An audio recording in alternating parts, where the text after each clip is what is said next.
The German capture of Minsk in June-July 1941 became one of the most decisive early victories of Operation Barbarossa.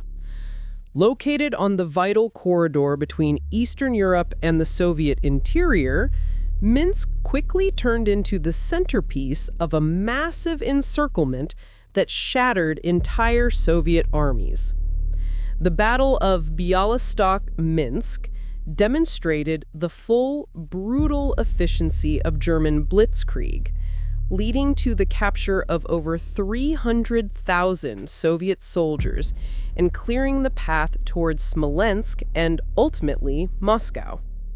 Though it was a spectacular operational triumph, it also exposed deeper strategic flaws in Germany's invasion plan.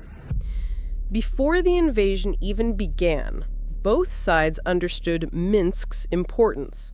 As the capital of the Belarusian Severated State, the city served as a key administrative and military hub for the Soviets. It sat directly on the main highway and railway linking Warsaw to Moscow, essentially forming the spine of Soviet logistics in the western sector. For the Wehrmacht, taking Minsk meant splitting Soviet defenses, disrupting command structures, and opening the straightest route to the Soviet heartland. For the Soviets, maintaining control of Minsk meant keeping the central approaches shielded long enough to organize a coherent defense. On June 22, 1941, Operation Barbarossa erupted with overwhelming force. Army Group Center, commanded by Field Marshal Fedor von Bock, carried the main thrust toward Moscow. Its two armored fists, Hoth's 3rd Panzer Group in the north and Guderian's 2nd Panzer Group in the south, were tasked with executing a deep double envelopment east of Minsk. The goal was simple, but devastating: destroy the Soviet Western Front in one sweeping movement. From the first hours, Soviet defenses faltered. The Western Front, under General Dmitry Pavlov, was unprepared, poorly coordinated, and fatally slow to react. Luftwaffe strikes devastated Soviet airfields, eliminating hundreds of aircraft on the ground. German armored spearheads punched through Soviet border defenses with astonishing speed, rapidly widening gaps before the Soviets even understood the scale of the assault. By June 24, German panzers were already racing through the Belarusian countryside, leaving Soviet commands scrambling to form any kind of organized line. Pavlov attempted several counterattacks, but communication breakdowns, lack of mobile reserves, and the overwhelming German momentum doomed these efforts. The Germans synchronized thrusts, Hoth driving through Vilnius and Guderian pushing through Brest and Volkovisk, created cascading collapses along the Soviet front. As the German advance accelerated, Soviet formations became increasingly isolated. Some divisions were surrounded without even realizing it. Others attempted to retreat, but found German armored columns already blocking key roads. Entire armies were pushed toward chaos as headquarters lost contact with subordinate units. German infantry followed behind the panzers to seal pockets, capture stragglers, and tighten the encirclement. By June 26th, German tanks reached the outskirts of Minsk itself. The city was already being hit by air raids, and traffic jams of retreating Soviet units clogged the roads east. Pavlov, overwhelmed and desperate, issued contradictory orders that further destabilized the defense. On June 27th, Hoth's and Guderian's panzer groups linked up east of the city, completing one of the largest encirclements of the war. A massive kessel, or cauldron, now held hundreds of thousands of Soviet troops. Inside the pocket, Soviet soldiers attempted to break out in small groups, but the lack of coordination and supplies made success nearly impossible. The Luftwaffe continuously bombed Soviet concentrations, adding panic to exhaustion. German ground forces methodically attacked from all sides, shrinking the pocket day by day. On June 28th, Minsk fell. German troops entered a city ravaged by bombing and fire. Civilians fled in fear as German soldiers pushed deeper into the urban center. The Soviet command, stunned by the rapid collapse, struggled to comprehend the magnitude of the disaster.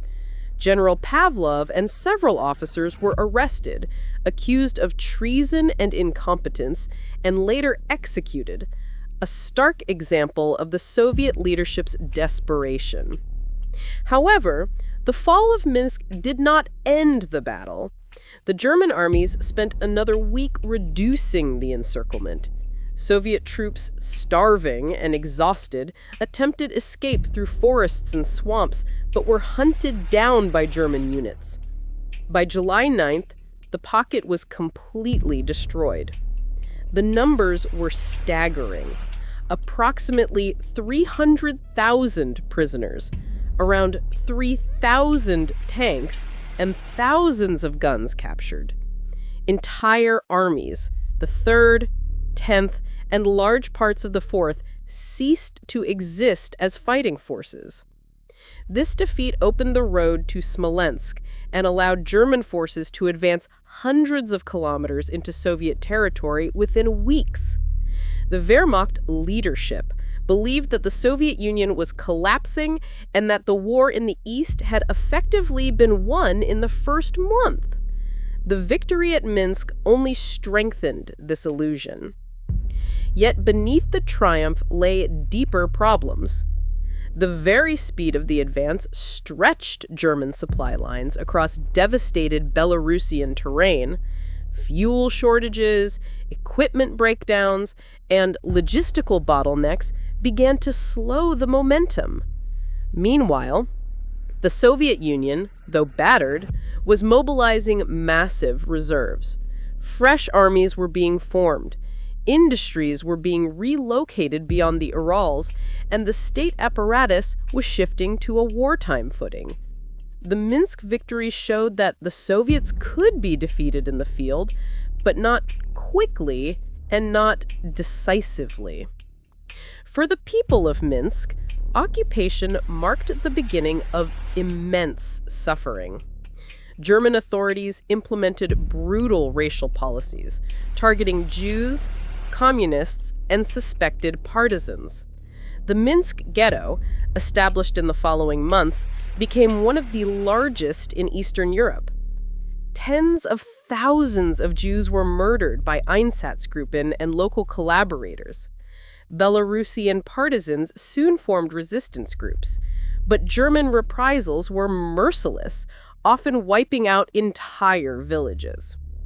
Militarily, the capture of Minsk remains one of the Wehrmacht's most successful operational victories. It showcased the terrifying effectiveness of blitzkrieg, fast, coordinated strikes that overwhelmed the enemy before it could organize its defense. Yet this success was also misleading. Germany destroyed several armies, but failed to break the Soviet state. Barbarossa transformed from a lightning campaign into a brutal war of attrition, a type of conflict Germany was not designed to win. In hindsight, the fall of Minsk symbolizes both the devastating early power of the German war machine and the tenacity of the Soviet response. It was a monumental defeat for the Red Army, but also the beginning of a long, grinding struggle that would ultimately push the Germans all the way back to Berlin. What began as a swift disaster evolved into a brutal test of endurance that shaped the future of the entire Eastern Front.